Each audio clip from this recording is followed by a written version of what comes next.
मैनपुरी लोकसभा, रामपुर और खतौली विधानसभा उपचुनाव का आज आखिरी दिन है। 4 घंटे बाद यानी शाम 5 बजे प्रचार का शोर थम जाएगा। आज आखिरी दिन बीजेपी और एसपी के नेता ताबड़तोड़ प्रचार प्रसार कर रहे हैं। आपको बताते चले कि मुलायम सिंह के निधन से मैनपुरी सीट खाली हुई थी। वहीं हेट स्पीच मामले में आजम खान की सदस्यता खत्म होने के चलते रामपुर विधानसभा सीट पर उपचुनाव हो रहा है। वहीं मुजफ्फरनगर के कवाल कांड में बीजेपी विधायक विक्रम सैनी को सजा मिलने के बाद खतौली सीट पर विधानसभा उपचुनाव हो रहे हैं।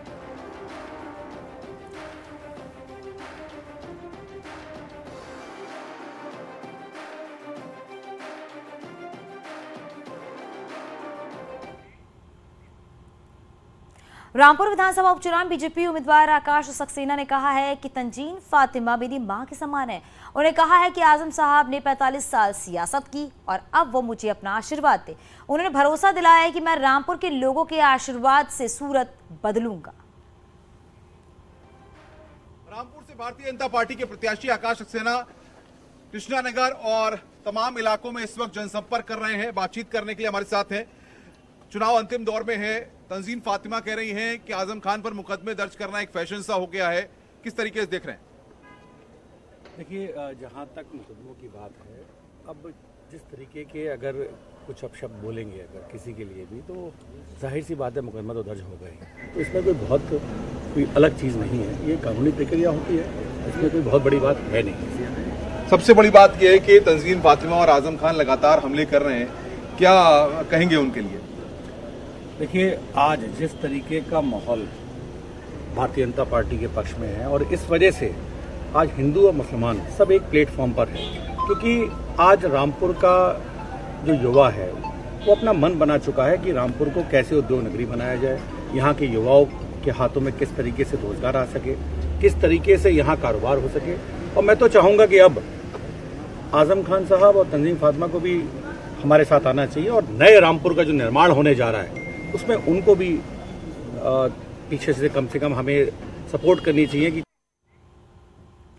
उधर समाजवादी पार्टी उम्मीदवार आसिम रजा ने अपनी जीत का दावा किया। उन्होंने दावा किया है कि रामपुर की जनता आजम खान के साथ है। उन्होंने प्रशासन पर गंभीर सवाल खड़े करते हुए कहा कि आज पूरा रामपुर पुलिस छावनी बना हुआ है। आसिम साहब, किस तरीके से प्रचार चल रहा है और भाजपा के नेताएं लगातार आप पर हमलावर हैं, क्या कहेंगे? चुनाव उसी तरह चल रहा है जिस तरह चलना चाहिए। अब चुनाव प्रचार में लगे हुए हैं। आज हमारी आखिरी सभा है।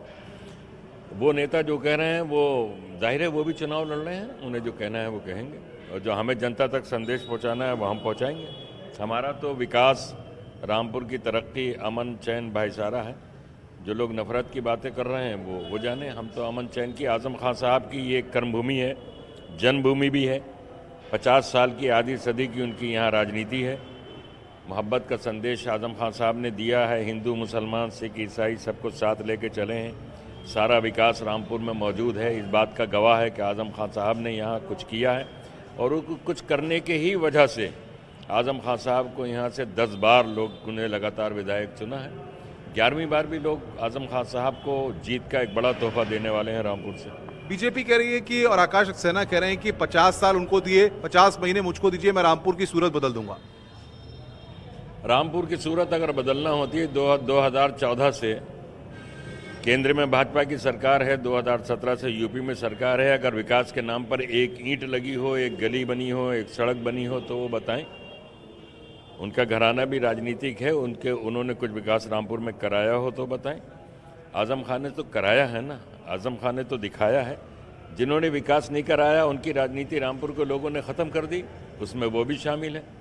और जिन्होंने विकास कराया, लोगों को जोड़ा, लोगों को साथ लेकर चले, प्यार मोहब्बत बांटी, रामपुर को एक नई पहचान दी, वो 50 साल से लगातार इस राजनीति में टिके हुए हैं, जमे हुए हैं। पुलिस और प्रशासन पर लगातार आप सवाल खड़ा कर रहे हैं। आखिर ऐसी क्या दिक्कत है कि पुलिस और प्रशासन की भूमिका पर सवाल खड़े हो रहे हैं?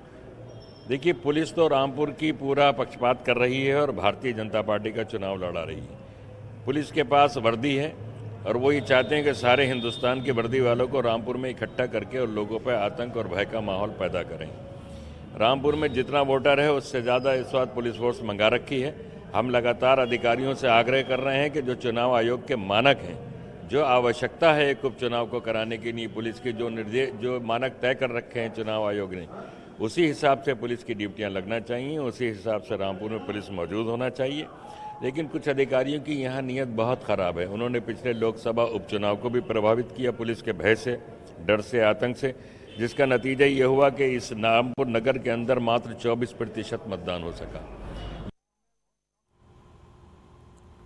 महिलाओं के अपमान को लेकर आजम खां के खिलाफ दर्ज हुई एफआईआर को लेकर उनकी पत्नी ने प्रतिक्रिया दी है। तंजीन फातिमा ने कहा है कि आजम साहब पर कार्रवाई करते हुए संविधान का उल्लंघन किया गया है। इसके साथ ही उन्होंने ये भी कहा है कि भूमिका पर भी सवाल खड़े किए हैं कि